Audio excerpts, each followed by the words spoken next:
What's happening, guys? Today I want to talk about something you can do for your squats that can potentially help minimize lumbar flexion, also known as butt wink, help you stay more upright, as well as help you hit depth easier. So stay tuned.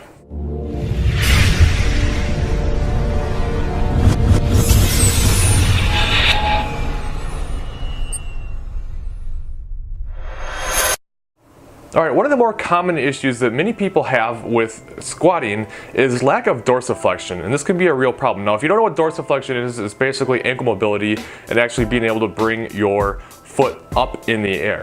Alright, and this can be caused by not only tight calves, but also your actual ankle structure itself. The actual joint can be limiting. So there is a test that we can do to see if dorsiflexion is an issue for you, especially if you're having a lot of problems with butt wink, which is lumbar flexion, and hopefully this will help. So basically what you need to do is get a tape measure or a ruler of some sort, and you need to get up against a wall that is the same surface from the top to the bottom. And what you're going to want to do is set up your foot close to the wall, around 4 inches away, and I'll say that for a reason. And what you want to do is get as close to the wall as you can while being able to bring your knee to the wall while also keeping your heel on the floor. So test around. If your heel comes up, you need to get closer. If your knee can reach the wall but your foot's not even coming close to good enough, then you need to back up a little bit and get to a point where your heel is just about to come off the floor, but it actually doesn't while your knee is hitting the wall.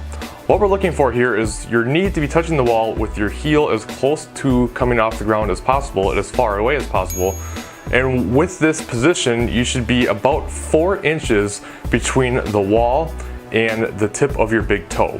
This would be considered normal dorsiflexion range, right? So if you are shallow of this 4 inches, then this might be part of the problems as to why you're having issues with your squat or with lumbar flexion. It's not the only reason. I'm not saying that it is the be-all end-all, the cure for everything. There are many things that can go into this problem, but I find this to be one of the more common issues, and it's something that is fixable. So that's what I kind of want to talk about today. Now, there's many different ankle mobility drills, there's many different calf stretches that we can do, but I'm going to talk about 2 things that I think will help the majority of people, regardless if it's an issue with your actual ankle mobility in terms of the ankle joint capsule itself, or your actual calves being too tight. Right? So the first thing we're going to do is we need one of these resistance bands with a decent amount of tension, and what you do is you tie it up and you wrap it around the bottom part of your ankle. I forget what the name of the bone structure is there. I think it's the talus. And you wrap it around that and you place pressure forward and to the side at about a 45-degree angle away from your ankle. And you want to keep pressure there for about 2 minutes. Now you can break this up. You can do 1 minute on, off, and then 1 minute on again. You could place a weight on your knee. You could put a kettlebell on your knee.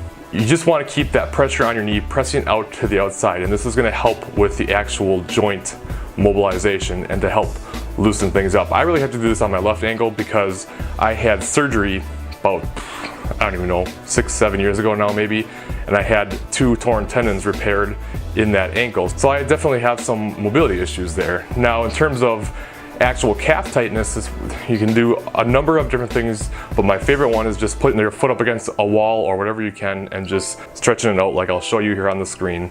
And I'll do this for about 30 to 45 seconds on each side. And I'll do this before I squat each time. Now, you can do it on every single day if you want to, but really, we're just looking to do this pre-squatting right before you're about to do it to help loosen things up and to help give you more range of motion when you're into the squat. And hopefully, this will help you with your dorsiflexion issues, and hopefully this will help with any lumbar flexion and potential problems you have hitting depth with squat. Alright, so hopefully that helps. If you have any questions, please leave them in the comments below and I'll be sure to get back to you. Otherwise, I will see you guys in the next video.